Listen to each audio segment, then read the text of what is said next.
warahmatullahi wabarakatuh dan salam penuh aspirasi. Hai semua pendengar budiman, Anda sedang bersama kami di podcast Bijak Kewangan, medan perbincangan eksklusif tugasan pengurusan perniagaan 2. Hari ini kita akan mengupas sebuah topik yang menjadi nadi kepada kelangsungan dan kejayaan organisasi moden, iaitu peranan strategik pengurus dalam memastikan organisasi terus unggul di persada perniagaan. Pendengar sekalian, izinkan saya lukiskan sebuah gambaran. Sebuah organisasi ibarat kapal besar yang sedang merentas samudera luas. Kapal itu tidak mungkin sampai ke destinasi dengan hanya seorang nahkoda. Sebaliknya, ia menuntut kerjasama setiap anak kapal yang tahu peranan masing-masing.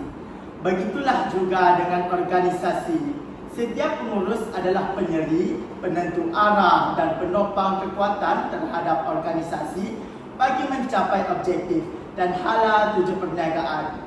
Dan pada hari ini, kita cukup bertuah kerana ditemani barisan pengurus hebat daripada syarikat JPP Enterprise. Sebuah syarikat yang ternama sebagai antara syarikat terbaik yang sering menerima pelbagai penghargaan atas kecemerlangan di peringkat industri.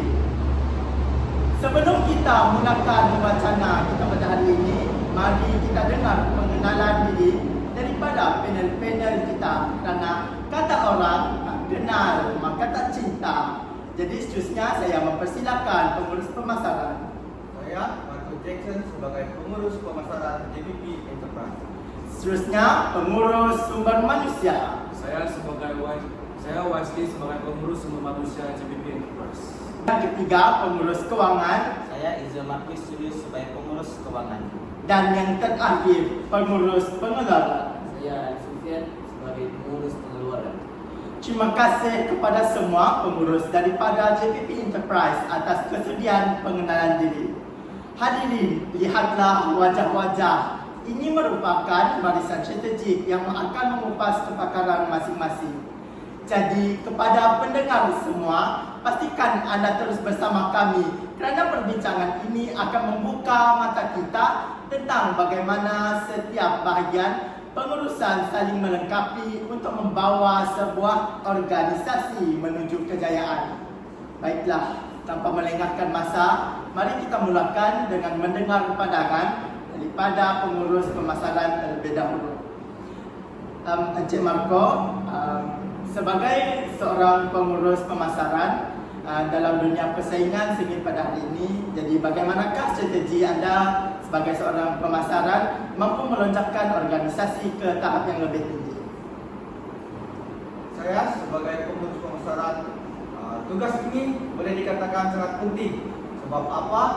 Sebab saya akan pastikan produk kita bukan saja ada di pasaran tetapi dikenali dan rasa orang nak beli. Pemasaran ini macam jambatan antara syarikat dengan pelanggan. Kalau jambatan itu tak kukuh, susah orang nak sampai. Peranan saya termasuk rancangan strategi promosi, buat kajian pemasaran dan bina jenama yang kuat supaya kita boleh bersaing dengan syarikat lain. Contoh, mudah kalau produk kita bagus tapi orang tak tahu, memang rugi kan? Jadi saya pastikan setiap kempen dan impact dan sampai kepada sasaran yang besar. Dari segi sumbangan, pemasaran ini sangat penting sebab ia menarik pelanggan dengan kempen kreatif dan penggunaan teknologi digital. Kita bukan saja tingkatkan jualan tetapi bina hubungan jangka panjang dengan pelanggan luar.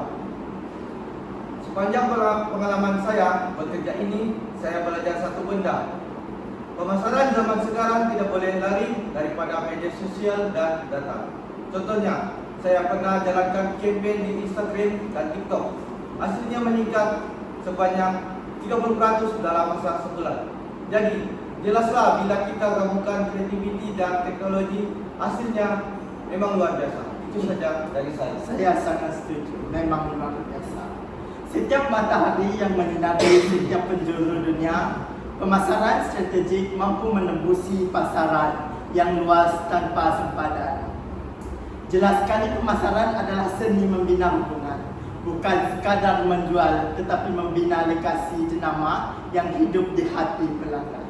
Terima kasih kepada pengurus pemasaran. Jadi sekarang kita beralih kepada pengurus sumber manusia.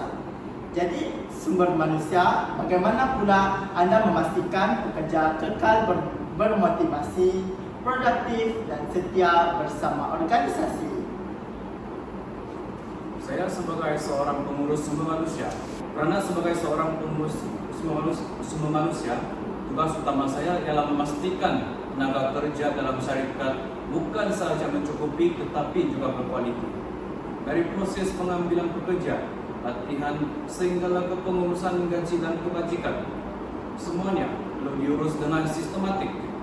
Saya juga memainkan peranan sebagai penghubung antara pekerja dengan pihak pengurusan bagi memastikan suasana kerja sentiasa harmoni. Sepanjang saya berada dalam syarikat, ada beberapa sumbangan yang saya rasa memberi impak yang besar. Antaranya adalah berjaya mengurangkan kadar pekerja berhenti kerja dengan mewujudkan persekitaran kerja yang lebih positif.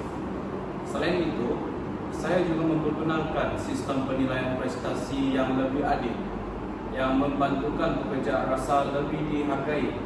Program latihan dan motivasi yang dijalankan juga meningkatkan produktiviti dan semangat kerja dalam kalangan staf. Pengalaman saya sebagai seorang pengurus sumber manusia dalam JBP Enterprise, saya belajar bagaimana untuk mengurus pekerja daripada berbagai latar belakang. Ada masanya saya perlu menyelesaikan konflik. Ada masanya saya perlu menjadi pendengar. Semua itu melatih saya menjadi seorang pemimpin yang lebih matang, berkomunikasi dengan lebih berkesan, dan memahami keperluan orang lain dengan lebih mendalam. Kesimpulannya, menjadi seorang pengurus sumber manusia bukan sekadar tentang gaji atau dokumen, tetapi tentang membina hubungan, memupuk budaya kerja positif, dan membantu syarikat serta pekerja berkembang bersama-sama. Itu sahaja dari saya. Benar sekali wahai pengurus sumber manusia. Jadi pekerja adalah nadi organisasi dan sumber manusia adalah penjaga semangat mereka.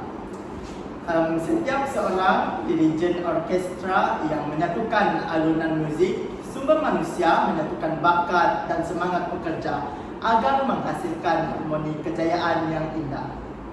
Tenaga manusia yang mantap adalah injin penggerak organisasi. Jadi saya ingin mengucapkan terima kasih kepada pengurus sumber manusia. Jadi seterusnya kita bersama pengurus keuangan. Ramai orang kata duit adalah darah kehidupan organisasi. Jadi sebagai seorang pengurus keuangan, apakah pandangan anda?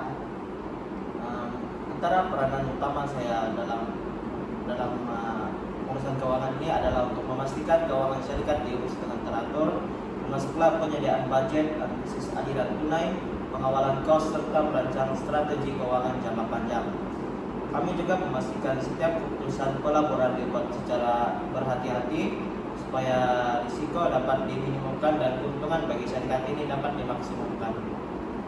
Salah satu sumbangan yang amat saya banggakan dalam syarikat ini ialah ketika kami berjaya menyusun sebuah struktur keuangan syarikat sewaktu mendebat krisis ekonomi, terutamanya pada musim Covid, dengan strategi pengurusan tunai yang lebih cepat dan pemotongan kos operasi yang terancam. Kami bukan saja dapat bertahan, malah berjaya meningkatkan margin keuntungan syarikat kami. Selain itu, kami juga memperkenalkan sistem pelaporan keuangan digital yang lebih telus dan mudah diakses oleh pihak pengurusan. Antara pengalaman saya memang penuh dengan cabaran. Setiap hari ada saja keputusan penting yang perlu dibuat dengan pantas tetapi tepat.